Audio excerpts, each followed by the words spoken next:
51 கடைசி வரை நாம் படிக்கிறோம். 15ஆம் அதிகாரம் வசனம் 51 கடைசி வரை நாம்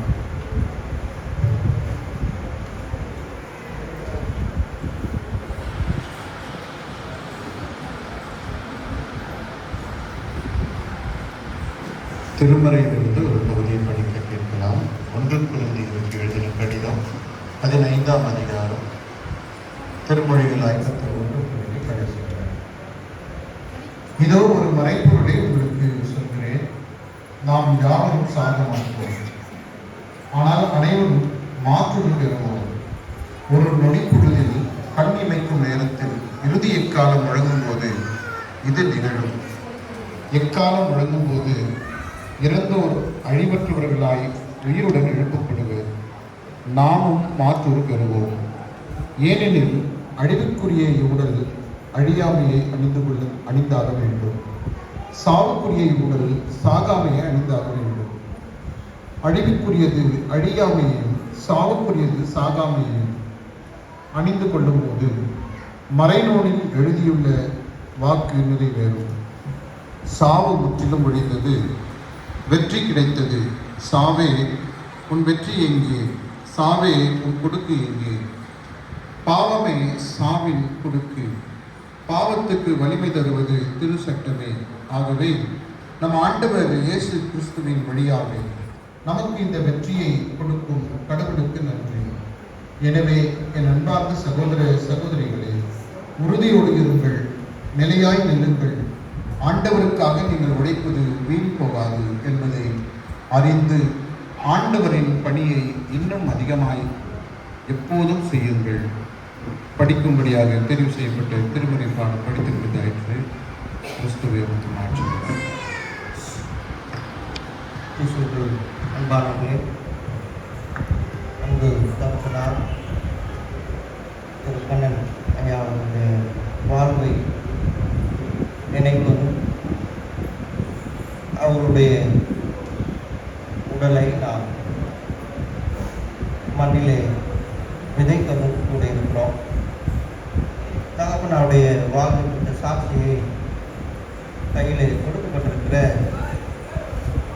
அந்த தாள் பேசுகிறது என்பதை என்னால் உணர முடிகிறது. அவருடைய வாழ்வு, ஆண்டவர் கொடுக்கிற இந்த ஒரு வாழ்வை அவருக்காக பயன்படுத்துவதில்லை, அவருடைய வாழ்வை அர்ப்பணித்தவராக சமுதாய பணியிலே அவர்களை இணைத்து கொண்டவர்களாக அன்பு தகப்பனுடைய வாழ்வின் சான்றை காண முடிகிறதற்காக நான் அவர்களை போற்றுகிறேன். திருமறையிலே படிக்க கேட்ட இந்த திருமறை பகுதி ஒரு ஆழ்ந்த நம்பிக்கையை நமக்குள்ளே ஏற்படுத்துகின்ற ஒன்று. நம்முடைய உடல் இந்த மண்ணை சார்ந்ததினாலே அது விதைக்கப்படவும், நம்முடைய ஆன்மா நித்தியமாக ஆண்டவரோடு வாழ்கிற அனுபவத்தை மரணத்தின் வழியாக நாம் பெற்றுக்கொள்கிறோம் என்கிற சிந்தனையோடு இந்த தகப்பனார் ஓட்டத்தை முடித்து ஆண்டவரோடு வாழ்கிற மறுரூப வாழ்விலே ஆண்டவரோடு இணைந்திருக்கிறார் என்ற சிந்தனையோடு கூட நாம் ஆண்டவருடைய வார்த்தையிலே தொடர்ந்து ஆண்டவர் தருகிற ஆறுதலிலே சமாதானமாக தாயார் மற்றும் உறவினர் குடும்பத்தார் ஒவ்வொருவருக்கும் வழி நடத்துவாராங்க. தலையை காண்பி நாம் செபிப்போம். ஆண்டவரே எங்களுக்கு இறங்கும், கிறிஸ்துவே எங்களுக்கு இறங்கும், ஆண்டவரே எங்களுக்கு இறங்கும். பரமனில் இருக்கிற எங்கள் பிதாவே, மேலாக பரிசுத்தப்படுவதாக, விலாசம் வருவதாக, சுத்தம் பரமனத்திலே செயல்படுவது போல உண்மையிலும் செயல்படுவதாக. ஆண்டவர்கள் விருப்பத்தை எங்களுக்கு தாரும். எங்களுக்கு விரோதமாய் குற்றம் செய்தவருக்கு நாங்கள் மன்னிக்கிறது போல எங்கள் குற்றங்களை எங்களுக்கு மன்னி, எங்கள் சொல்லுக்கு பிரவேசிக்க பண்ணாமல் ராஜ்யமும் வல்லமையும் மகிமையும் என்றைக்கும் உடையவர்களே. செய்வோம். சர்வவல்ல கடவுளே, ஆண்டவருக்கும் மனித விசுவாசங்களின் ஆத்மாக்களும் ஒரு தங்கியான மகிழ்ச்சி அடைந்து வாழ்கின்றன. இது தகப்பனார் திரு கண்ணன் அவர்கள் ஆறுதலையும் நிலைப்பாதையும் கண்டனை செய்கிற என்ற உறுதியுடன் இவருடைய ஆவியை கரங்களில் ஊக்குவிக்கிறோம். ஜாயத்திற்கு நாளில் இவரோடும் இம்மையை விட்டு கடந்து போயிருந்த பிள்ளைகள் அனைவரோடும் நாங்கள் இந்த வாக்கு தத்தங்களை முழுமையாய் பெற்று பூரணமாக்கப்படும் கிருபை செய்ய வேண்டும். எங்களால் இயேசுவின் மூலமாய் வேண்டிக் கொள்கிறோம். ஆமென். ஆண்டவரே, உம்மை நன்றியோடு உம்மை ஸ்தோத்திரிக்கிறோம், உம்மை துதிக்கிறோம். உம்மை நோக்கி பார்த்த ஆண்டவரே, இந்த மாலை வேளையிலே உம்முடைய சமூகத்தில் வருகிறோம். ஆண்டவரே, உலகம் தரக்கூடாத சமாதானத்தை எங்களுக்கு என்று வைத்து போகிறேன் சொன்ன ஆண்டவர், எங்களுடைய வாழ்விலே சமாதானத்தை உண்டு பண்ணுகிறவர். இந்த உலக வாழ்வு நிலையற்றது. இதில் ஆண்டவரே, நாங்கள் உம்மோடு வாழ்கிற அனுபவத்தை பெற்றுக்கொண்டதினாலே, உம்மை அறிந்து கொண்டதினாலே, உம்மோடு தொடர்ந்து வாழ்கிற மேலான வாழ்வுக்கு நேராக மரணம் என்பது வழியாக நாங்கள் அழைக்கப்படுகிறோம் என்கிற சிந்தனையோடு அன்பு தகப்பனார் ஆண்டவரே, கண்ணனையாவுடைய வாழ்வுக்காக நாங்கள் உங்களுக்கு நன்றி செலுத்தி நாங்கள் சொல்லிக்கிறோம். அன்பின் காலத்திலே குறிப்பாக விட்டு சென்றிருக்கிற ஆண்டவரே, குடும்பத்தார், உற்றார், உறவினர், குறிப்பாக உடைய பிள்ளைகள் ஒவ்வொருவரையும் உடைய கருத்துக்களுக்கு கொடுத்து நாங்கள் சொல்லிக்கிறோம். ஆண்டவரே, உடைய ஆறுதலையும் சமாதானத்தையும் பிள்ளைகளுடைய வாழ்விலை தந்து ஆண்டவரே, நாங்கள் இன்னுமாக எங்களுடைய ஓட்டத்திலே ஆண்டவரே தகப்பனாரை போல ஓட, இன்னுமாக மற்றவர்களுக்கு உண்மை சான்று பகிர ஆண்டவரே எங்களை அழைத்திருக்கிறேன் என்ற சிந்தனையோடு தொடர்ந்து ஓட எங்களுக்கு கிருபையும் ஆறுதலையும் சமாதானத்தை தந்து வழி நடத்துகிற கருத்துக்களுக்கு கொடுத்து நாங்கள் சொல்லிக்கிறோம். ஆண்டவரே, இந்த அடக்காராதனை முழுமையாய் நீர் எங்களோடு வழிநடத்தும்படியாய் ஆண்டவரே நீர் பொறுப்பெடுத்துக் கொள்ள முடியாது கூட நாங்கள் சொல்லிக்கிறோம். நாங்கள் ஆண்டவரே உடைய உடலை விலைக்கு கொடுத்தால் ஒரு நாள் கம்பீரமாய் ஆண்டவரே உங்களை சந்திக்க போகிறோம் என்கிற நம்பிக்கையை விசுவாசத்தோட எங்களுக்கு அருள்தார். இந்த சமாதானம் சந்தோஷம் நிலைத்திருக்கட்டும். இயேசுவின் நாமத்தில் கொடுத்து நாங்கள் சொல்லிக்கிறோம். நல்லதாகும். நம்முடைய ஆண்டவராக இயேசு கிறிஸ்துவின் கிருபையும் பிதாவாகிய என்னுடைய அன்பு பரிசுத்தாவியானுடைய அனுமதிக்கும் சமாதானமும் வழி நடந்தது சதா காலங்களிலும் தகப்பனார் கண்ணனை அவருடைய ஆன்மாவோடும் நம் அனைவரோடும் நீடித்து நிலைத்திருப்பதாக.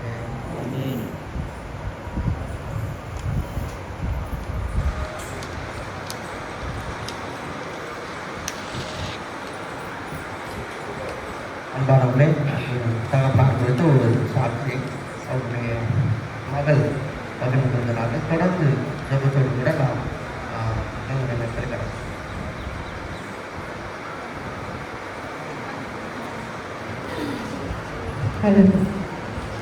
ஆண்டவர் இயேசு கிறிஸ்துவின் நாமத்தில் ஸ்தோத்திரங்களை சொல்லுகிறவர்களே, தேவாசிரியர்கள் என் தகப்பனாரை பற்றி சொல்லுவதற்கு ஒரு வசனத்தை, உம்மை உறுதியாக பற்றி கொண்ட மனதுடையவன் உண்மையே நம்பியிருக்கிறபடியாம் நீரவனை பூர்ண சமாத்துடன் காத்துக்கொண்டு வசனங்களை என் தகப்பனார் அடிக்கடி சொல்லுவது. அது மாத்திரமல்ல, அவருடைய சொல் செயல் எல்லாமே கர்த்தருடைய வார்த்தை வசனம். காலை எழுந்தது முதல் இரவு படுக்கும் போதாலும் ஒரு தருணம் வரை வசனத்தை சொல்லிக் கொண்டே இருப்பார். ஆண்டவரை துதித்துக் கொண்டே இருப்பார். அவர் எங்களுக்கு சொல்லி நாங்கள் வளரவில்லை, அவர் வாழ்ந்து காட்டினால் நாங்கள் பார்த்து வளர்ந்து கொண்டிருக்கிறோம். ஒவ்வொரு காரியங்களையும் அவர் கர்த்தருக்கு வைராகியத்தை செய்தார். அவர் பிடித்த வசனங்கள் அநேகம் உண்டு. உமது வேதம் என் மன மகிழ்ச்சியாக இராதிருந்தால் என் துக்கத்திலே அழிந்து போயிருப்பேன். நான் பரதேசியால் தங்கும் வீட்டிலே உமது பிரமாணங்களின் கீதங்களால் மாறின. நான் உபத்திரப்பட்டது எனக்கு நல்லது, அதனால் உமது பிரமாணங்களை கற்றுக்கொள்கிறேன். அநேகமாயிரம் பொன்வெள்ளியை பார்க்கிலும் நீர் விளம்பின வேதமே எனக்கு நலம். வலையில் விலகினாலும் பர்வதங்கள் நிலை பெற்றாலும் என் கிருபை உன்னை விட்டு விலகாமல், என் சமாதானத்தின் உடன்படிக்கை மட்டும் நிலைபெறாமல் இருக்கும் என்று உண்மையில் மனதுரை கர்த்தர் சொல்கிறார். இப்படி காலை எழுந்ததிலும் இரவு வரை வசனம் வசனம் வசனம், வசனத்தோடு உறவாடுவதும், வசனத்தை பேசுவதும், வசனத்தை சொல்லுவதும், வசனத்தின்படி வாழ்வதுமே அவருடைய வாழ்க்கையாக இருந்தது. அப்படிப்பட்ட ஒரு நல்ல தகப்பனவர் எங்களுடைய வாழ்க்கையில எங்களுக்கு ஒரு ஆவிக்குரிய தகப்பன் தாய் என்று சொன்னால் என்னுடைய தகப்பனும் என் தாயை மாத்திரமே. அதிகாலையில 12 மணி 1 மணி எந்த நேரத்தில் எழுந்து பார்த்தாலும் என் தகப்பனார் முழங்காலில் நின்று 2 கரங்களை வானத்துக்கு நேராக தூக்கி செபித்துக் கொண்டிருப்பார். கதரை கதரை செபிப்பார். அவரை பார்த்து என் தாய் செபிப்பார்கள். அதை பார்த்து என்னுடைய மூத்த சகோதரி, 2வது சகோதரி, அடியார் என்று நாங்கள் ஒவ்வொருவரும் ஜெபித்தே பழகிறோம். என் தாயும் அப்படி இருவருமே எங்களுக்கு அப்படிப்பட்ட ஒரு முன்மாதிரிகளாய் வாழ்ந்து கொண்டு, அது மாத்திரமல்ல ஒவ்வொரு சிறு சிறு காரியத்துக்கு கூட என் தகப்பனார் ஆண்டோட சன்னிதானத்தில் முழங்கால் படித்து ஜெபித்து இது ஆண்டவருக்கு சித்தமானால் மாத்திரமே அதை வாங்குவார். அப்படி பல காரியங்கள் உண்டு. அதுல ஒரு காரியத்தை நான் சிறு வயதிலே பார்த்தது, ராட்சி போகும்போது கூட என் தகப்பன் முழங்கால் பண்ணிட்டு செபித்ததை நான் பார்த்தேன். ஒரு ஸ்டூல் வாங்கணும், ஒரு கட்டில் வாங்கணும், எந்த ஒரு பொருள் வாங்க வேண்டும் என்றாலும் உலக பிரகாரமான பொருட்களுக்காக என் தேவன் ஆண்டவருடைய சித்தம் இருந்தால் மாத்திரமே அதை வாங்குவார். இல்லை என்றால் வாங்க மாட்டார். அதை நாங்கள் கண்கூடாக பார்க்க வேண்டும். அது மாத்திரமல்ல, எங்கள் வீடு இந்த மஞ்சு வீடு எரிபட்டு போனது. அந்த டிஎஸ்பி சொன்னார், நீங்கள் ஒரு லெட்டர் கொடுத்தா 7 வருஷம் நான் உள்ள தள்ளிடுறேன் அப்படின்னு சொன்னாங்க. அவர் ஒரு நாள் டைம் கொடுங்க அப்படின்னு சொல்லிட்டு ஜபரையிலே கதறி செபித்துக் கொண்டிருக்கிறார். நான் அப்பொழுதுதான் 6வது படித்துக் கொண்டிருக்கிறேன். என் தகப்பனார் கதறி அழுவதை நான் ஜபரையிலே அவருக்கு பின்னாக சென்று பார்த்து கொண்டிருக்கும் பொழுது ஆவியானவர் சொன்னது, மன்னித்து விடு என்பதாக. ஆவியான ஆண்டவரே, நான் அவரை மன்னிக்கிறேன், என் முழு மனதோடு மன்னிக்கிறேன் சொல்லிட்டு கதறி செபத்ததை நான் கண்ணார கண்டேன். அப்படியே அந்த டிஎஸ்பியிடம் சொல்லும் பொழுது அவர் சிரித்து, இப்படி ஒரு பைத்தியக்கார வாத்தியாரை நான் பார்த்ததில்லை, உங்களுக்கு நஷ்டம் 15,000 20,000 இருக்கும், இப்படி ஒரு பைத்தியக்கார வாத்தியாரை நான் பார்த்ததில்லைன்னு சொன்னான். என் தகப்பனார் சொன்னது, அவரும் பிள்ளைக்குட்டி மனிதன், அவரை தயவு செய்து மன்னித்து விடுங்கள் என்று சொல்லிவிட்டு வந்து விட்டார். இப்படி என் தகப்பன் எல்லாவற்றிலும் எங்களுக்கு முன்மாதிரி, ஜபத்திலும் சரி, ஆவிக்குரிய வாழ்க்கையிலும் சரி, மன்னிப்பதிலும் சரி, உதவி செய்வதிலும் சரி, இப்படி பல காரியங்களை என் தகப்பனைகளுக்கு முன்மாதிரியாக ஆவிக்குரிய தகப்பனாயே நான் பார்க்கிறேன். அது மாத்திரமல்ல, என்னுடைய அத்தை மகள் என்று கல்யாணி அத்தையுடைய மகள் மேகலா கேட்டார்கள், அம்மாமா நீங்க போகும்பொழுது அக்காவை யார் இடத்துல ஒப்பு கொடுத்துக்கிட்டு போங்கள் என்று சொல்லி கேட்டார். எனக்கு ஆவியான உணர்த்தினார். நான் 8வது படிக்கும் பொழுது என்னுடைய பிறந்த நாள் அன்று என் தகப்பனாரே அப்பா என்று 3 முறை அழைத்த போது அவர் சொன்னார், உனக்கு முதல் அப்பா இயேசு சுவாமி, அவரை பிடித்துக்கொள், அடுத்ததுதான் நான் உனக்கு என்று சொன்னார். அதனுடைய அர்த்தம் இன்றுதான் விளங்கினது எனக்கு. கர்த்தருடைய நாமம் பரிசுத்தப்படுவதாக. என் தகப்பனார் வெறும் ஆசிரியராக மாத்திரமல்ல, ஒரு ஆவிக்குரிய தகப்பனாக மாத்திரமல்ல, அநேகருக்கு உதவி செய்கிற ஒரு தொண்டாகவும் மாட்டேன், சோசியல் சர்வீஸ். அப்போ அவரை நான் பார்க்கும் போதெல்லாம் ஒரு தேவ மனிதனாகவே பார்ப்பேன். எது செய்தாலும் தகப்பனுக்கு முதலில் கொடுப்பேன். அது தகப்பனாக அல்ல, ஒரு தெய்வ மனிதனுக்கு நாம் கனப்படுத்த வேண்டும் என்று நினைத்து எந்த பொருள் எடுத்தாலும் என் தகப்பனுக்கு முதலாக கொடுப்பேன். அதை கர்த்தர் பார்த்து கொண்டு இருக்கிறார். என் தகப்பன் வேலை செய்த எல்லா இடங்களிலும் ஆண்டோடைய அன்பை சொல்லி அநேக ஆத்துமாக்கள் ரட்சிக்கப்பட்டது உண்டு. அது மாத்திரமல்ல, புதிய ஏற்பாடு ஒரு பண்டலாக எடுத்துக்கொண்டு போய்விடுவார். நேரம் கிடைக்கும் பொழுதெல்லாம், ஃப்ரீ டைம் கிடைக்கும் பொழுதெல்லாம் அந்த பிள்ளைகளை அழைத்தவர்களுக்கு தேவனுடைய அன்பை சொல்லி அந்த புதிய ஏற்பாட்டை அவர் கொடுப்பார். இப்படி என் தகப்பனாரிடத்தில் படித்த அநேக பேர் இன்று ஃபாதர்மார்களாக இருக்கிறார்கள், பாஸ்டராக இருக்கிறார்கள். ஒரு பொன்வாடி கிராமம் குருடைய குளித்து நிமித்தம் ரட்சிக்கப்பட்டது. அந்த இடத்துல மதிப்புரிய கனதாஸ் அங்கில் இப்போ ஊழியத்தை செய்து கொண்டு இருக்கிறார். இப்படி பல காரியங்கள், பச்சைமலை ஊழியம், கிராம ஊழியங்கள், மலைசாதி ஊழியங்கள், அவருக்கு தெரிந்த அத்தனை ஊழியங்களும் அதிகாலை 3 மணிக்கு எழுந்து டான் பிரீச்சிங் சொல்லுவாங்க. கைகளை வாய்க்கு நேராக வைத்து, இயேசு உங்களை நேசிக்கிறார், இயேசு உங்களை பாவங்களை மன்னிக்கிறார், இயேசுவே உயிருள்ள தெய்வம், இயேசு மாத்திரமே பரிசுத்தமுள்ள தெய்வம், அவர் நமக்காக வந்திருக்கிறார் என்று கதறிக்கு அவர் இப்படி சொல்லிக் கொண்டு பொழுது போது அந்த 4 மணிக்கு ஒரு சகோதரி தூக்கு கயிறை மாட்டிக்கொண்டிருந்தார்களாம். ஓ கண்ணன் சார் ஏதோ சொல்றாரே என்று அந்த தூக்கு கயிறை விட்டு இவர் சொன்ன வார்த்தையை நம்பி உடனே முழங்கால் படியிட்டு ஏசப்பா எனக்கு உதவி செய்யும் என்று அந்த பாய் கேட்ட பொழுது அந்த தற்கொலை என்ன மாறினது. 6 மணிக்கு ஓடோடி வந்து என் தகப்பனத்தில் சொன்னது, ஐயா நீங்கள் 4 மணிக்கு இயேசுடைய அன்பை சொல்லாமல் போயிருந்தால் நான் 6 மணிக்கு பிணமாக இருந்திருப்பேன் என்று. இப்படி அநேக காரியங்களில் என் தகப்பன் தேவனுடைய அன்பை சொல்லி அநேக ஆத்துமாக்களை தேவனுடைய ராஜ்யத்துக்கு ஆயத்தப்படுத்தி விட்டார். நேற்றைய தினத்தில் கூட தகப்பனார் அழைத்துக் கொண்டு வரும் பொழுது கர்த்தர் இடத்துல பேசின ஒரு வார்த்தை, 2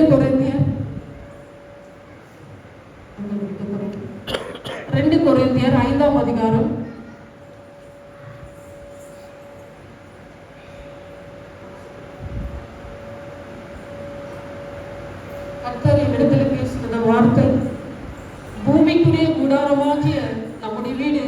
5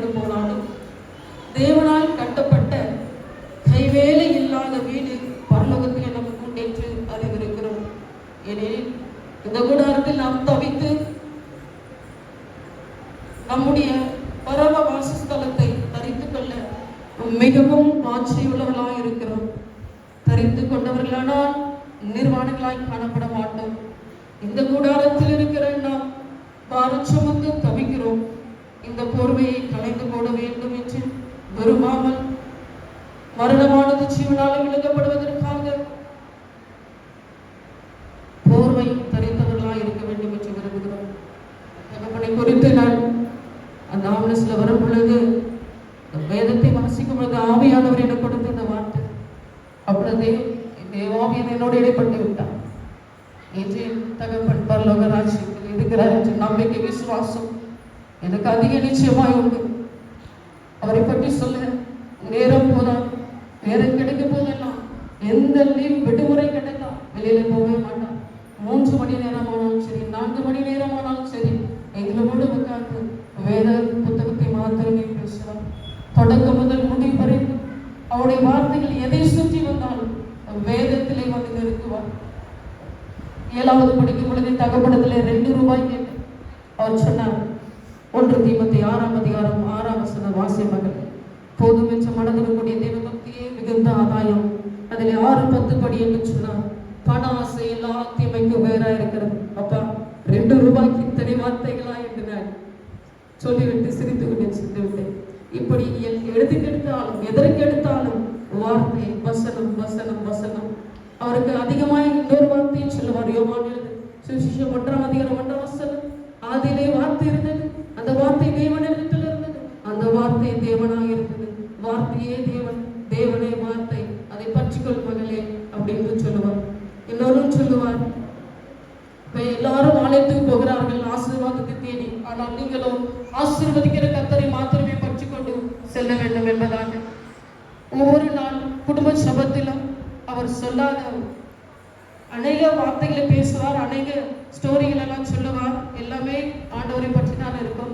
அது அதிகமாக சொல்வது சிகாமணி அங்கிள் பேரை சொல்லுவார், எட்வர்ட் அங்கிள் பேரை சொல்லுவார், கருதாஸ் அங்கிள் பேரை சொல்லுவார், Titus uncle, Palraj uncle, Manohar uncle, இப்படி நிறைய அங்கிள் பேரை சொல்லுவார். இவர்களோடு சேர்ந்து இவர் எப்படியெல்லாம் ஊழியம் செய்தார் என்பதை சொல்லாத நாட்களே இல்லை. அதை கேட்டு கேட்டு எங்கள் மனதில் பதிந்து விட்டது, ஊறிவிட்டது. அதை இன்று நினைத்தாலும் அது எங்களுக்கு ஆனந்தமாக இருக்கிறது. ஒரே கதை 100 முறை சொன்னாலும் உட்கார்ந்து ரசித்து கேட்கிறபடியாகவே இருக்கும். அப்படி ரசனையோடு ஆண்டோடைய வார்த்தைகளோடு பகிர்ந்து கொள்வார். அப்படி ஒரு தேவ மனிதன். ஒருவேளை உலக வாழ்க்கையில தகப்பனை நான் இழக்கலாம், ஆனால் ஆவிக்குரிய வாழ்க்கையில ஒரு பரலோக ராஜ்யத்துல பிதாவாகிய தேவனோடு, ஆண்டவராகிய இயேசு கிறிஸ்துவோடு, பரிசுத்த ஆவியானவரோடு சந்தோஷமாக இருப்பார் என்று நான் கர்த்தருக்குள் நம்புகிறேன், விசுவாசிக்கிறேன். அவர் இந்த ஜானகபுரத்தில் நடந்து வர வேண்டும் நினைத்தார், ஆனால் படுத்து கொண்டு இலைப்பாரிக் கொண்டு வந்திருக்கிறார். கர்த்தருக்கு ஸ்தோத்திரம். இது மரணமாயிராமல் என்னுடைய அங்கிள் சாம்சன் அங்கிள் சொன்னது போல நாங்கள் விதைக்கிறோம். இவரை விதைக்கும் பொழுது கோதுமை மணியானது செத்தால் ஒழிய கனி கொடுக்க மாட்டாதது போல அப்பாவை நாங்கள் இந்த கிராமத்தில் விதைக்கிறோம். 100 தன்மையான பலனை கண்டிப்பாய் நாங்கள் பெறுவோம். எனக்கு ஒரே வாஞ்சி, விருப்பம், ஏக்கம், தாகம் என்னவென்றால் என் தகப்பன் செய்த ஊழியம் அது 10 மடங்காக இருக்குமானால் அது 100 மடங்காய் செய்ய வேண்டும். அது 100 மடங்காக இருக்குமானால் அது 1000 மடங்காய் செய்ய வேண்டும். அது 1000 மடங்காக இருக்குமானால் அது 10,000 மடங்காய் செய்ய வேண்டும் என்பதே என் வாஞ்சி. கர்த்தர், என் ஆவியானவர், என் ஆண்டவராக இயேசு கிறிஸ்து அது எங்களுக்கு யார் அதற்கு தகுதியுள்ளவராக இருக்கிறார்களோ அவர்கள் மீது என் ஆவியானவர் தாரை வார்த்து அதை ஊழியத்தில் எடுத்து பயன்படுத்த வேண்டுமான ரட்சகரும் இயேசு கிறிஸ்துவின் நாமத்தினால வேண்டி விரும்பி கேட்டுக்கொள்கிறேன். இவருடைய சாட்சி அனைவருடைய இறுதிகளை தொடர்ந்து நான் நினைக்கிறேன். இவருடைய வாழ்க்கையை அநேகருக்கு முன்மாதிரியா இருக்கும்னு நினைக்கிறேன். கர்த்தருடைய நாமம் இன்று என்று சதா காலங்களிலும் என் தகப்பன் மூலமாய் மகிழ்மைப்பட்டது போல இங்க இருக்கிற அநேக மக்கள் மூலமாயும் ஒவ்வொரு ஊழிய தேவ மனிதன் மூலமாயும் மகிழ்மைப்படும் வேண்டும் என்று இயேசுவின் நாமத்தில் ஜெபிக்கிறேன். ஆமென். தேங்க்யூ.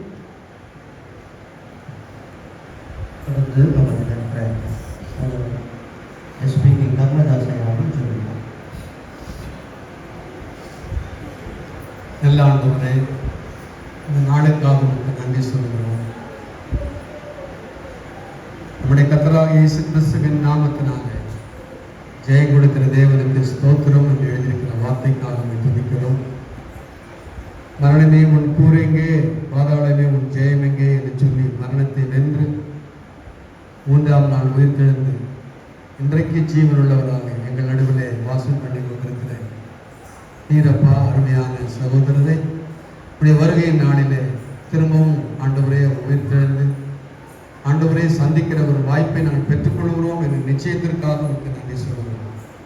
இந்த வார்த்தை, இந்த நம்பிக்கை, இந்த விசுவாசம் குடும்பத்தின் குறிப்பாக அருமையான சகோதரி ஸ்டெல்லா அவர்களையும் அருமையான குடும்பத்தின் பிள்ளைகளையும் ஒரு குடும்பங்களையும் ஒரு பேர பிள்ளைகளையும் உற்றார் உறவுகளையும் ஆறுதல் படுத்தி தொடர்ந்து அவர் வைத்து போன முன்மாதிரி பின்பற்றுகிற திருவள்ளுக்கு தந்து வழிநடத்துவதாக இயேசுவின் நாமத்தில் ஆமென்.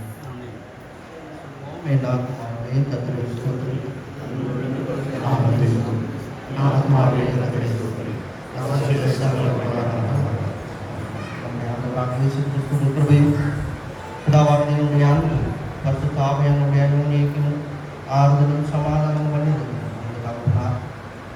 அவர்களுக்கு சென்றிருக்கிற பிள்ளைகள் குடும்பத்தார் உற்றார்கள் நம்ம ஊர் நீடித்து நிலைத்திருப்பதாக.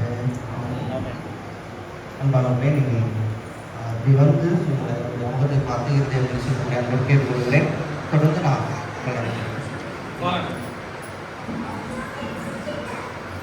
உறவின் மக்கள்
கிராமத்து மக்கள் எல்லாருமே யாரை பார்க்குறவங்க பார்க்குறங்க.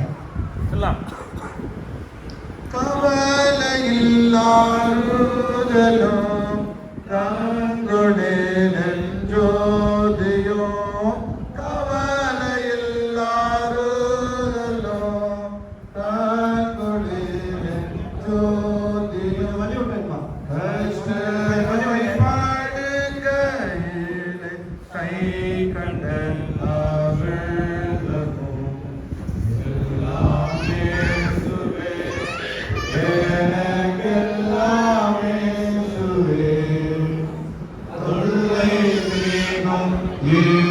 எல்லாரும்